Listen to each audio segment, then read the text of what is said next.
फिर कप रखा और कुर्सी पे वापस बैठा। आपको मारना बहुत आसान है, मेरा नहीं ख्याल वो आपको मारना चाहता है। वो बस उसको देख रही थी बिना पलक झपके। उसके तासुरात देख के कैफ खनकारा। मैं सिर्फ बता रहा हूँ, थ्योरी में। कशमाला ने झुरझुरी लेकर सर झटका। उफ। फिर लहजे को नॉर्मल रखते हुए पूछा, आपके ख्याल में कोई मुझे स्टॉक क्यों कर रहा है?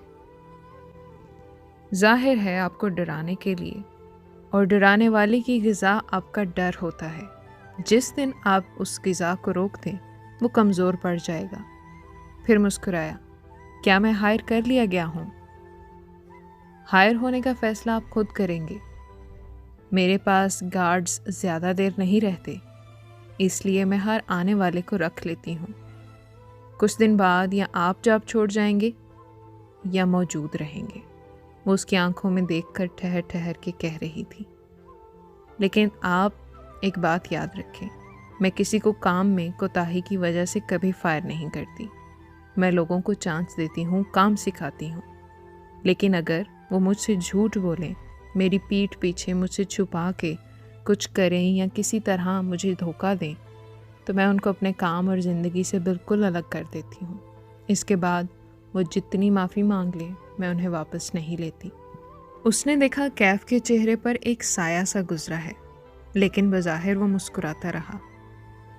यानी आपको नाराज़ करना बहुत मुश्किल है, लेकिन एक दफ़ा नाराज़ हो जाएं तो मनाना मुश्किल है।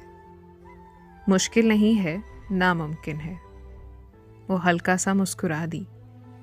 कैफ ने बज़ाहिर मुस्कुराते हुए थूक निकला। ये वो वक्त था जब वो उसे बता सकता था कि वो वहाँ क्यों आया है। वो उसे बता सकता था कि किसी के पास उसकी तस्वीर है, कोई उसे नुकसान पहुँचाना चाहता है, और ये कि उसे अंदाज़ा है कि कौन उसका पीछा कर रहा है। लेकिन वो जानता था कि वो उसका यकीन नहीं करेगी, कोई भी उसका यकीन नहीं करेगी।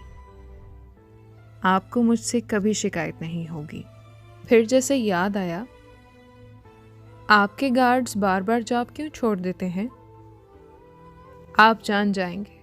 वो लैपटॉप उठाते हुए उठ खड़ी हुई। उसे ज़हीर से मिलना था। वो दोनों साथ साथ ऑफिस से बाहर निकले। वो आगे बढ़ गई और वो वहीं रुक के मोबाइल के बटन दबाने लगा।